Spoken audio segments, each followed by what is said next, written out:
পুরুষ হিসেবে টাকা কামাই করা খুবই জরুরি। টাকা কথা না বলতে পারলেও মানুষের কথাগুলোকে বন্ধ করে দেয়। একজন পুরুষের বেঁচে থাকতে গেলে তার খুবই প্রয়োজন টাকা। একজন পুরুষের যদি টাকা না থাকে তাহলে ওই পুরুষের কোনো দাম থাকে না।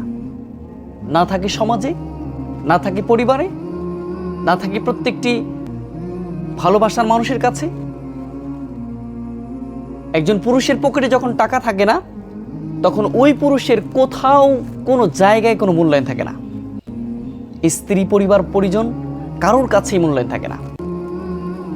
যখন তোমার টাকা থাকবে সমস্ত মানুষগুলো তোমার কাছে ভিড় জমাবে। তোমার বন্ধুর কোনো অভাব হবে না, তোমার ভালোবাসার মানুষের কোনো অভাব হবে না। কিন্তু যখন তোমার পকেটে টাকা থাকবে না তখন তোমার ভালোবাসার মানুষ, আত্মীয় স্বজন, সমাজ প্রত্যেকটা ক্ষেত্রে তোমাকে দূর করে দিবে। সেই জন্য একজন পুরুষ হিসেবে টাকা কামাই করতেই হবে।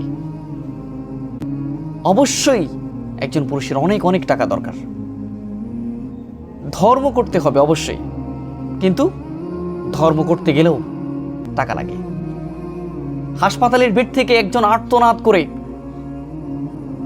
টাকার অভাবে, চিকিৎসার অভাবে মৃত্যুর কাছে ধরা দিচ্ছে। হাসপাতালে গেলে টাকা, শিক্ষাঙ্গনে গেলে টাকা, শিক্ষা নিতে গেলে টাকা, প্রত্যেকটা জায়গায় শুধু টাকা। টাকা ছাড়া একজন পুরুষের কোনো জায়গায় কোনো মূল্য নেই।